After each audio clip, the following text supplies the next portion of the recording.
dopamine will make seeing new possibilities easier. It makes reframing easier. It makes mindfulness easier. And it makes embracing challenges easier. So all the key skills we talk about in like a golden hour all come in at that moment of the rebound. So like, I would just say people like, so once you've embraced the pain, kind of get ready for the gain and start looking forward to it. Before we get started, if you enjoy these episodes, you might want to explore more at optimalwork.com. Our website offers unique content, tools, and exercises to help you thrive at work and beyond. We have an in-depth masterclass which covers our entire theory of growth. We have daily recommendations for personalized advice, and we have a platform to help groups and organizations learn and practice optimal work together. You can get a free trial at optimalwork.com. Now let's get started with today's episode.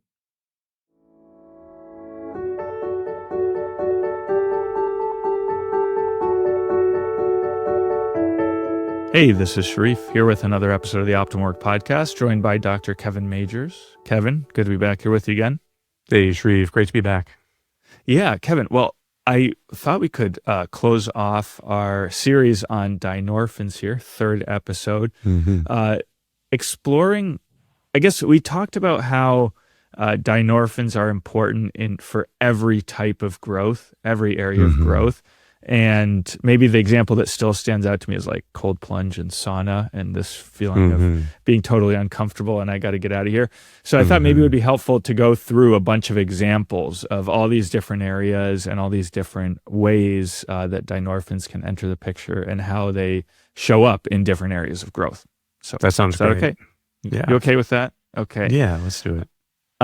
Okay. Maybe we could start with someone who thinks of themselves as, now I don't want to use the term perfectionist, but that's maybe the word that stands out, and people describe themselves that way, although we know that these things are not like fixed traits, but they're maybe habits that we can overcome. So this is someone who might spend a lot of time on, say, an important email, just reworking it and reworking it and reworking it.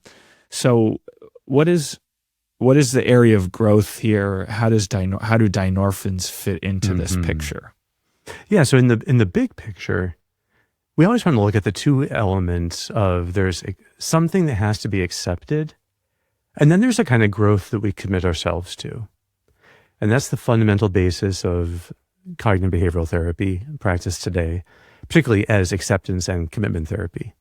So it's just this idea that there's always a price you pay for the growth, and that is what you have to accept in order to be allowed to engage the challenge and get the growth.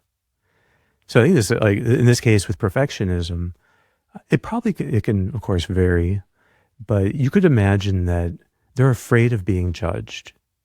Let's just leave it at that. There's some pain that comes with them feeling like someone will see their work and judge them. And we could spend a lot of time thinking about all the different ways they could be judged or the thoughts they would have. But Dynorphins do not attach to thoughts. Dynorphins do not attach to situations. They attach to feelings, actually. That's the fundamental thing that gets linked to Dynorphins. So there's really a feeling that you have if you think that you didn't do a good job on something and you're being judged. And that feeling, chances are, the more you try to avoid it, the more sensitized you are to it, and the more it crops up everywhere. So you end up feeling judged. So this person, if they're struggling with sending an email, probably didn't start with sending an email. It probably started in something else. And then eventually it gets even to an email is hard to send. That's the classic way a vicious cycle works. A pain is avoided, you become more sensitized to it, and then you're not engaging the challenge so it can bring out your growth. And then you end up getting more and more sensitized. So here, there is something to be welcomed. So I would want this person to try to not send a perfect email. Like, what would it be like to send an email with a deliberate grammatical error typo? I would never do that, Kevin. I'm sorry, I can't do that. No, but or at least doing it fast enough that they wouldn't have time to double check or triple check. So that they could set a timer. So what you're trying to do is get them to embrace the pain. Now, if you're not sensitized to this, you can probably go on double checking your emails. But if you're like spending 2 hours on an email, then this is now a pain to be embraced and welcomed. And then once you fully embrace the pain, if you can change how you're relating to it so that you can welcome it and savor it, and then even try to like aim for love and service in the task that brings on that pain. Try to make the email have the best, try to make it real loving and of great service. You would then be able to get a boost, this kind of the dopamine rebound that would help you to actually do your best email. And it wouldn't take as long. But the ticket is the pain. Yeah. So, okay. Yeah. I think a lot of times I'll have to feel like I have to reread an email if, as every time I make a change. It's like every time I make a change, I have to reread the whole thing. This also happens when I'm programming. That, yeah, every time you make a change, you're worried that you introduce maybe a bug, and then you have to retest every single thing. Yep. Yeah. And then you make a little change, you got to retest everything. So, so there can be, if it's too much, if you can tell that, okay, this is kind of taken on a life of its own, then you want to see that if you're getting too sensitized to the errors and to the idea that you'll be publicly making a mistake, that sensitization works like a magnifying glass for all negativity, and it's going to seem worse. This is the fascinating thing about dynorphins. We can go to more examples, but the way dynorphins work is they are magnifying lenses for experience. And if you're on the wrong side of them, meaning you're unwilling to experience them, then all you see is magnified negativity. And you will overestimate how terrible it would be to have a mistake. Chances are it was something that would become known, and then you'd fix it. And it's good to be able to make changes without over agonizing about it. There's a right level. So there's an optimal level of care and concern here. But on the flip side is, once you've embraced the pain willingly, now the whole dynorphin effect is like a magnification for the good. What's the skill you want to practice? What's the love and service you want to bring into this? All of that then gets magnified on the other side. And that's what we try to get people to. You have to get to that flip side of the magnifying lens. Before we continue, a brief message. If you're benefiting from these discussions, please hit like and subscribe to our channel. Doing so helps us reach more people. So you're not just learning yourself, you're helping others discover a path to growth and flourishing too. Thanks so much for your support. Enjoy the rest of the episode. Yeah. Well, let's talk about how to do that in the case of procrastination. And so I guess, procrastination is putting off something important that might be due tomorrow, putting off maybe for tomorrow, or even just you can procrastinate for an hour or two.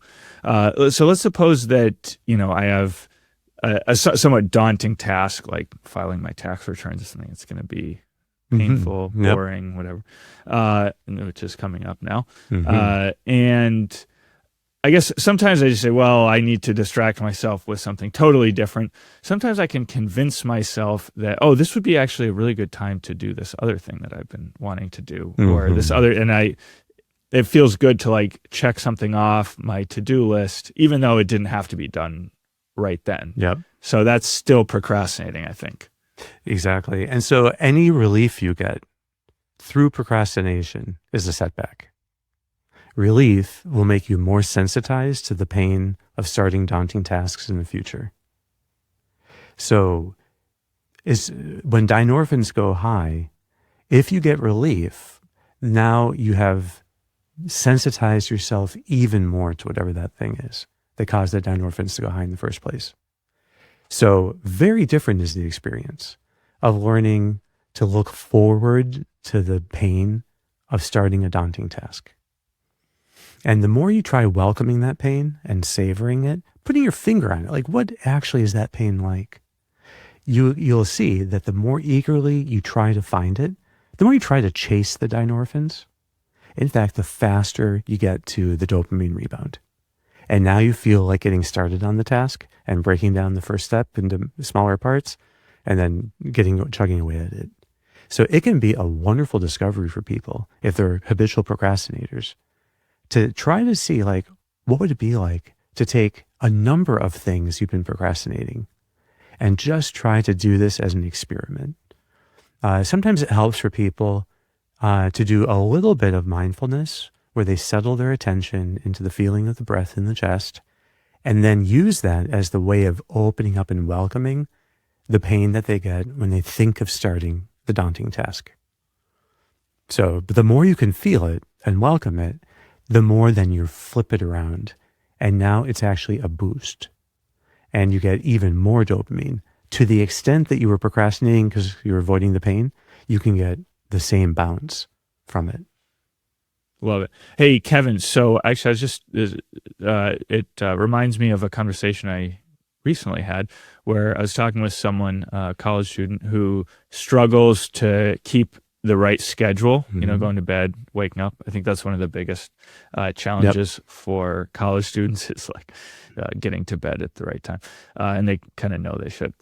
So it seems like he procrastinates going to bed. Exactly. And one thing we kind of landed on was like, well, there's this process of going to bed that's maybe a little bit too daunting, which sounds kind of ridiculous. So it's okay, just breaking it down into 2 steps. Yeah. So first I'm going to go brush my teeth and then I'm going to go from there to bed. Yeah. So it's like, okay, can you go brush your teeth at X time, 10 minutes before your bedtime? Yes. Okay, then do that. And then you're on your way. So now, at the end of what you're saying with the dopamine rebound, would you want a dopamine rebound right before you're going to go to bed? So if there's like this dynorphin rush, I can't put off what I'm doing, I can't put away what I'm doing and go to bed. So then you embrace that and then you get a dopamine rebound right before you're going to bed. Is that what you want? Yeah, I don't think that in that case it would be so aversive, but this is also what happens if people struggle with insomnia. So in people with insomnia have high dynorphins attached to the being unable to fall asleep. But that's really unfortunate because dynorphins do in fact wake you up. So if not falling asleep right away causes dynorphins to be released and dynorphins wake you up, that's a trap. So the best treatment is to learn to be willing to feel that pain. So, and you try to willingly be awake. The dopamine rebound, I think, is not like adrenaline, which is going to like make your heart race. It's not going to necessarily interfere with sleep at all. What it's going to do is it's going to help you practice the behaviors that follow the welcoming of the dynorphins. So the ideal thing is you teach people to have a kind of benign neglect for being awake in bed.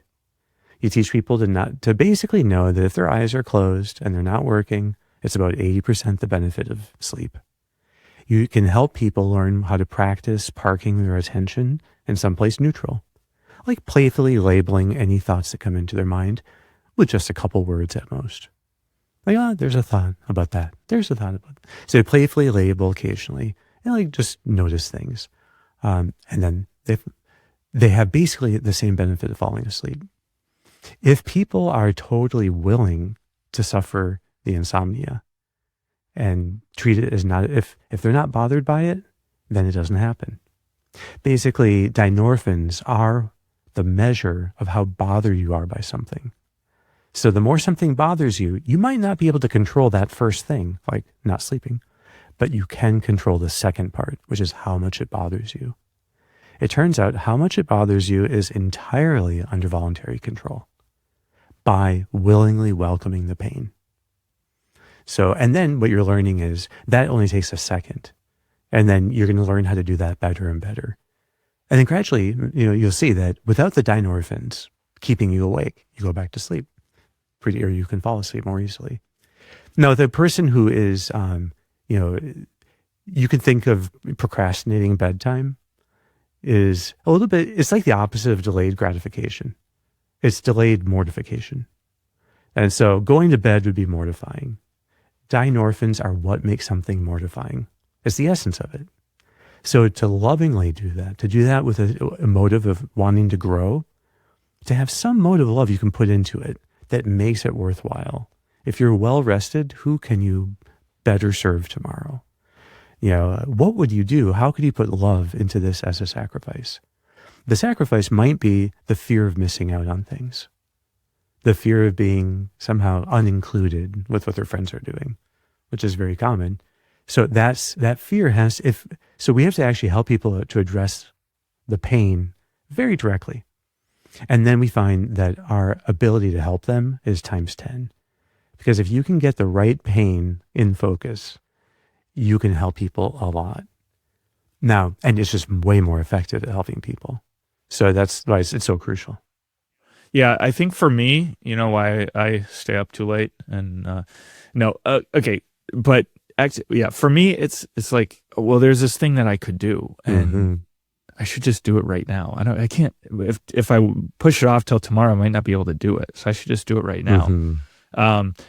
So that's part of it. And then, can you explain, Kevin, why before you go to sleep, it's like you don't want to go to sleep at all, but then it's like you'd rather be up than asleep, but then when the alarm goes off, you'd rather be asleep than up. It's like the opposite. Yeah. Like, what's going on there? Well, that might just be that might be determined by your NAD levels. That you're young, so you have a lot more energy. And so think of it as an investment in the next day. That energy will be there waiting for you. And if you were to think of like tomorrow, what would be the highest use I could put that energy to? Like, what would be the true maximum?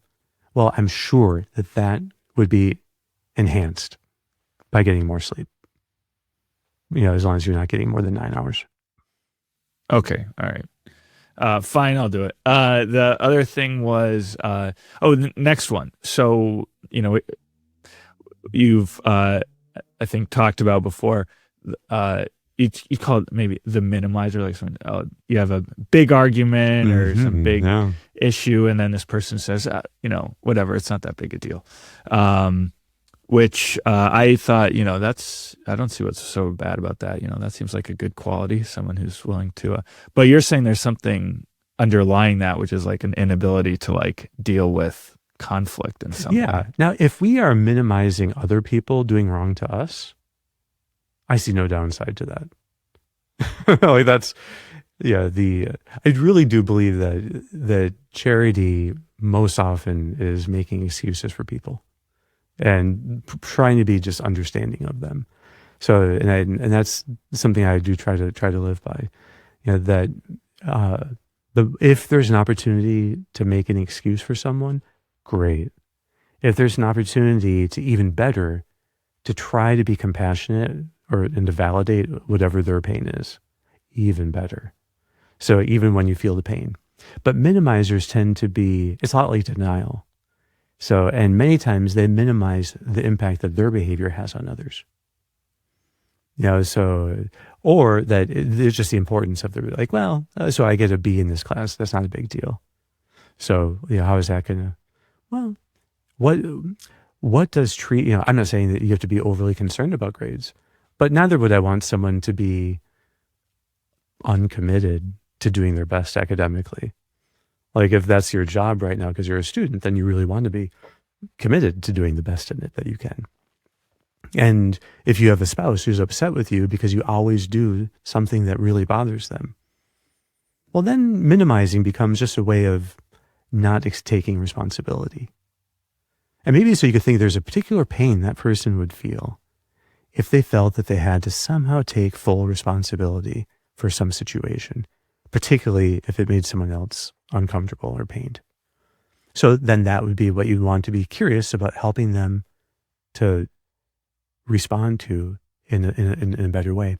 This is interesting because you might think that minimizing your own pain would be somehow strengthening.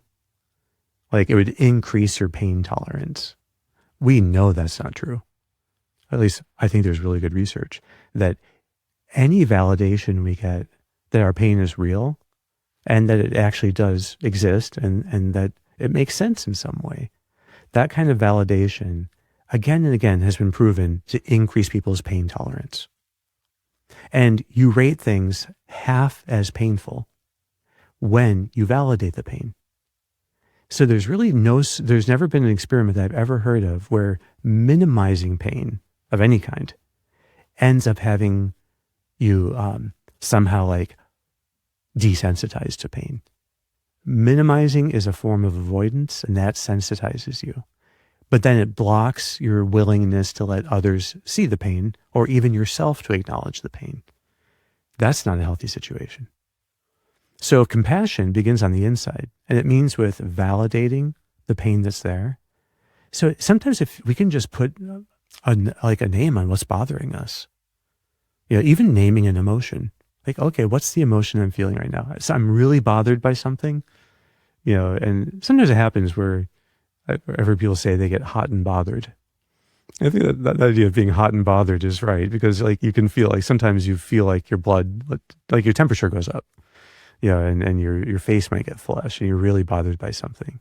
It helps to then put your finger out, instead of denying that something's bothering you, to really own up, like, what is it that's bothering me? And yes, okay, it makes sense, because these emotional reactions always make sense.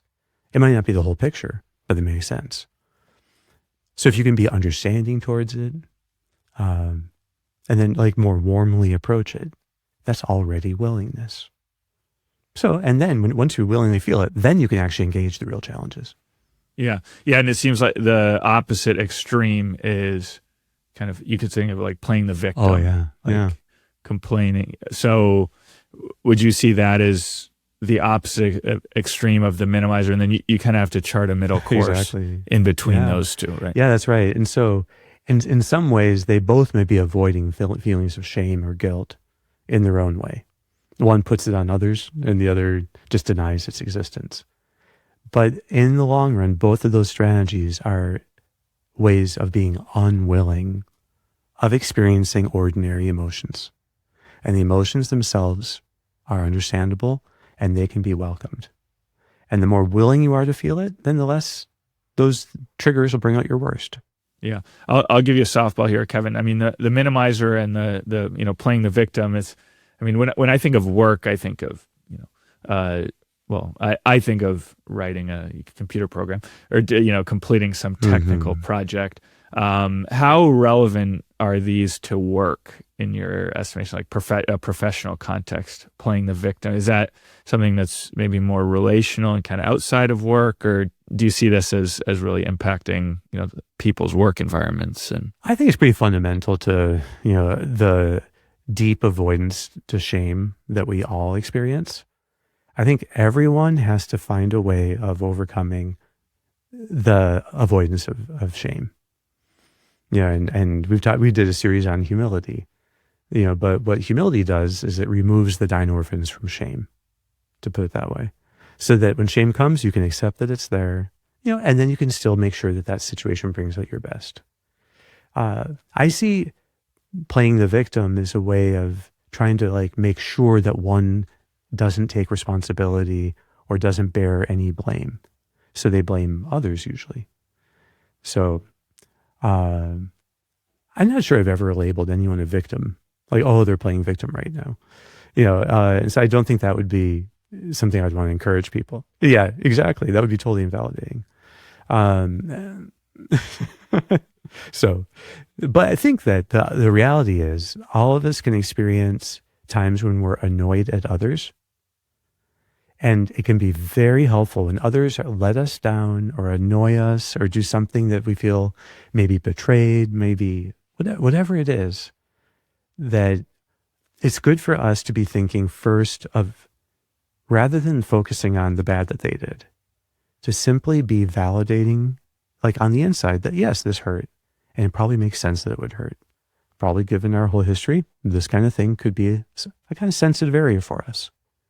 But it is not going to be something, in order for them treating us like that, to bring out our best, most mature, most reasonable response is going to involve not magnifying the badness of it. And when we're caught in these struggles with the pain we're unwilling to experience, it really magnifies negativity. And so everyone else's intentions get magnified as negative. And it's like, oh, they were probably just trying to hurt me when they said that. Or they're probably just trying, and it's very easy to fall into suspicion and attributing to people all these negative intentions. When you're experiencing that directed at other people, that negative magnifying of other people's defects, that's where you especially have to then say, okay, this is really about me and the pain that I'm experiencing. Let me see if I can open up and be more welcoming. Can I be more warm on the inside towards it? Can I be more compassionate with it and understanding? And just let that be the first movement. As you do that, it'll be easier and easier then to get beyond that negative magnification and to start to think, how could I really improve this relationship? I always want us to use that dopamine rebound for growth. And so once you've accepted the pain, find a way to commit to the gain. Find a way that this can bring out your best response. That way, the whole situation now has been reframed. That what's hard has been embraced, but then the capacity for the good it can bring out in us has been amplified. And that's the formula of acceptance. You said acceptance and commitment, which is acceptance and commitment therapy. How all growth works. Right. So, okay, last one, because we're kind of out of time here, and I want to throw in a little bit of a theoretical question here. So if we're considering, say, someone who works too much, a workaholic, and I recently heard that, the things that you love the most, if you wake up in the middle of the night and you, whatever you think about is kind of like what's most on your mind is what you love the most. And I realize sometimes I wake up at like 2 a.m. and check my work email, which is like not really useful. Yeah. So this would be the workaholic idea. And I guess just one kind of thought here is it seems like a lot of times the behaviors the avoidance behaviors are ways of avoiding the dynorphins. In addition to what we do when the dynorphins come to escape them. But if the habit is so deep that it's like an avoidance behavior, so it's like it doesn't even trigger the dynorphins because we're just kind of precluding that possibility, then how do we identify that this is an area we need to work in? Because I could see if it's about, escaping dynorphins that we frequently experience, then we could it would be more possible to identify this. Like, well, I felt the dynorphins and then I kind of escaped and I gave in. But if it's a case of avoidance, how do we know that this is something, okay, this is my area of growth right now? Well, okay, just one thing to mention about what you think of in the middle of the night. So what comes up is most related to simply what is salient for you. And anything that you love or fear could be salient. And you can't really tell which is it in the moment. All you know is that it has salience. And so your default attention brought it forward. Maybe it related to a dream. Maybe it's just something on your mind. So there's a skill you can have of directing your thoughts towards higher things in those moments. And that's something that you can look forward to practicing in those moments. And if you look forward to practicing it, then it'll be easier to practice it. So, and then because it'll become more salient to do that kind of practice. But it's true that you do sometimes have people where, let's say that workaholism is a way of avoiding all intimacy or vulnerability or loneliness or whatever it might be. Now it could be it could just be that there could be lots of it doesn't have to be related to some deep-seated pain. But if you're talking about a person who has spends no time with family and is working all day long until let's say he goes to bed, and then wakes up and repeats it. Well, do you think there's a lot of life that's missing there? So ordinarily, if you're working well, you're able to finish your work, in most cases, before dinner.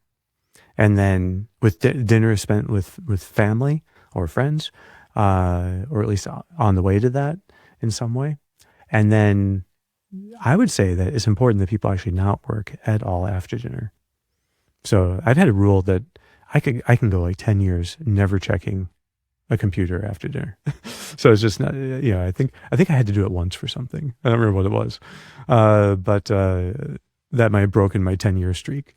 But I have always had this thing of just do not use email, do not It happened once like 20 years ago that I got an email from a patient or something that was very concerning. And I happened to look at it right before I went to bed. I was like, oh, and that one painful experience made me like, I'm never checking email in the evening. But so the first thing would be that if you can tell that there's rigidity, the loss of flexibility is usually the sign that people are avoiding something. And then if they were to do the opposite of whatever the rigid thing is, they would actually experience the pain they're avoiding. So, so if you're working with them as a mentor, you would want to help them to see, let's come up with another schedule. Let's come up with something more flexible. And then even in advance, they'll feel the pain. So, and if you can help them to follow that pain down, you can sometimes it's very remarkable. They can really get flooded with the feeling of it. But that's the moment then to practice being compassionate with it. Try to be understanding with the pain's existence, validate its existence, try to be warm with it, embrace it, savor it. And with that, then they can start to see there's another possibility that opens up. And the dopamine will make seeing new possibilities easier. It makes reframing easier. It makes mindfulness easier. And it makes embracing challenges easier. So all the key skills we talk about in like a golden hour all come in at that moment of the rebound. So like, I would just say people so once you've embraced the pain, kind of get ready for the gain and start looking forward to it. I love it. Kevin, okay, we're out of time here. All right, Sharif, thanks so much for the questions. All right, thank you. And we'll be back next week. Thanks for tuning in to today's episode. If you enjoyed our conversation and you're looking for more in-depth guidance, check out optimalwork.com, our platform of content, tools, and exercises that will help you thrive at work and beyond. See you next week.